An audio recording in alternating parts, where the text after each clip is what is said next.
11वीं पुतली त्रिलोचना की कथा। सिंहासन बत्तीसी। भाग 12।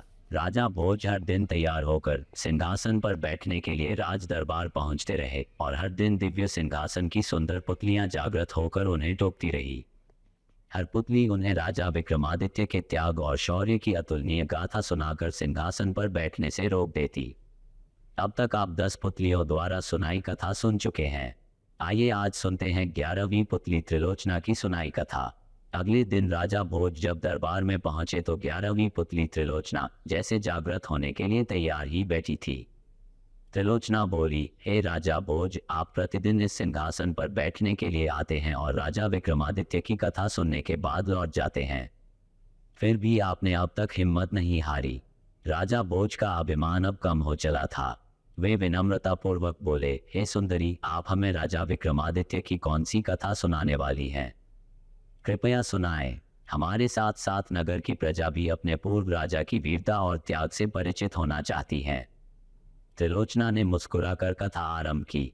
हे राजन, राजा विक्रमादित्य बहुत बड़े प्रजापालक थे।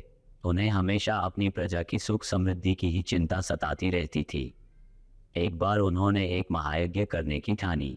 असंख्य राजा महाराजाओं, पंडितों और ऋषियों को आमंत्रित किया। यहाँ तक कि देवताओं को भी उन्होंने बुलाया। पवन देवता को उन्होंने खुद निमंत्रण देने का मन बनाया तथा समुद्र देवता को आमंत्रित करने का काम एक योग्य ब्राह्मण को सौंपा। दोनों अपने काम से विदा हुए। जब विक्रम वन में पहुंचे तो उन्होंने ध्यान करना शुरू किया ताकि पवन देव का पता ठिकाना ज्ञात हो। योग साधना से पता चला कि पवन देव आजकल सुमेरु पर्वत पर वास करते हैं। उन्होंने सोचा अगर सुमेरु पर्वत पर पवन देवता का आह्वान किया जाए तो उनके दर्शन हो सकते हैं। उन्होंने दोनों बेतालों का स्मरण किया तो वे उपस्थित हो गए। उन्होंने उन्हें अपना उद्देश्य बताया। बेतालों ने उन्हें आनन फानन में सुमेरु पर्वत की चोटी पर पहुंचा दिया। चोटी पर इतनी तेज हवा थी कि पैर बढ़ाना मुश्किल था। बड़े बड़े वृक्ष और चट्टान अपनी जगह से उड़कर दूर चले जा रहे थे, मगर विक्रम तनिक भी विचलित नहीं हुए।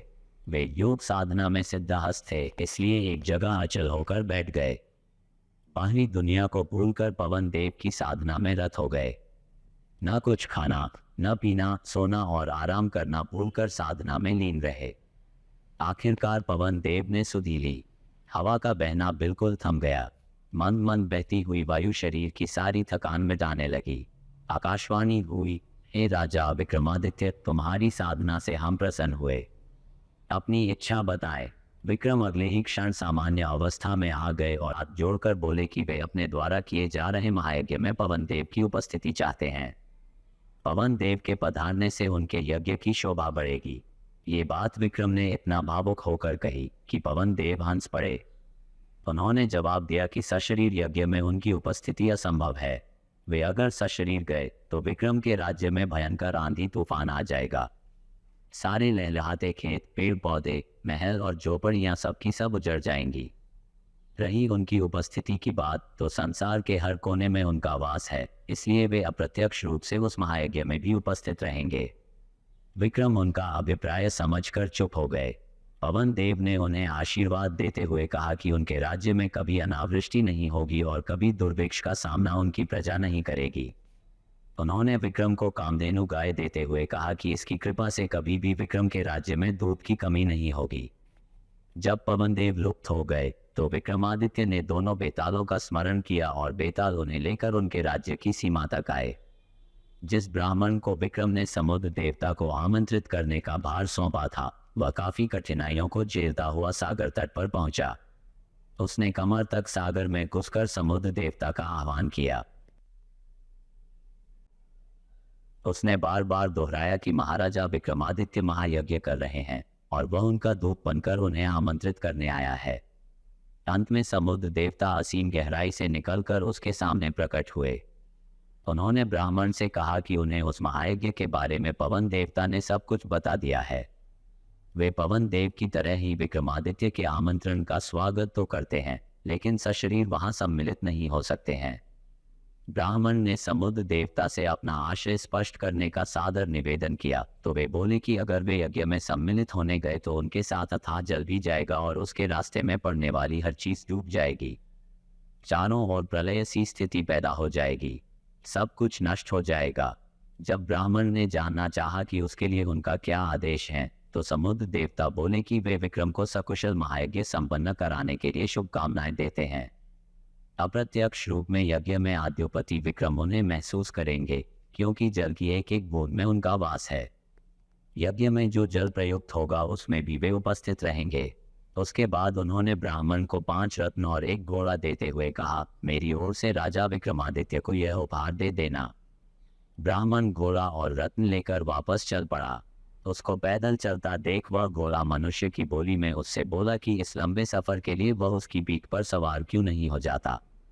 उसके नानुकुर करने पर घोड़े ने उसे समझाया कि वह राजा का दूत है, इसलिए उसके उपहार का उपयोग वह कर सकता है। ब्राह्मण जब राजी होकर बैठ गया तो वह घोड़ा पवन वेग से उसे विक्रम के दरबार ले आया। घोड़े की सवारी के दौरान उसके मन में इच्छा जगी, काश ये घोड़ा मेरा होता। जब विक्रम को उसने समुद्र देवता से अपनी बातचीत सविस्तार बताए और उन्हें उनके दिए हुए उपहार दिए, तब बिना कुछ कहे ही राजा विक्रमादित्य ने कहा कि 5 रत्न तथा घोड़ा ब्राह्मण को ही प्राप्त होने चाहिए। चूंकि रास्ते में आने वाली सारी कठिनाइयां उसने राजा की खातिर हंसकर झेली। उनकी बात समुद्र देवता तक पहुंचाने के लिए उसने कठिन साधना की। ब्राह्मण रत्न और घोड़ा पाकर अति प्रसन्न हुआ। इतना कहकर त्रिलोचना बोली, राजान, विक्रमादित्य की तरह प्रजापालक और अत्यंत दयालु राजा ना हुआ है और ना होगा। अगर इस सिंहासन पर बैठने की लालसा है तो आपको भी उनके गुणों को आत्मसात करना होगा। त्रिलोचना पुनः पुतली रूप में सिंहासन पर स्थापित हो गई। अगले दिन 12वीं पुत्री पद्मावती ने रोका राजा भोज का रास्ता और सुनाए आकर्षक गाथा। और भी मजेदार कहानियों के लिए कृपया हमारे चैनल को सब्सक्राइब करें। आपको ये वीडियो पसंद आया हो तो लाइक कीजिए और शेयर कीजिए।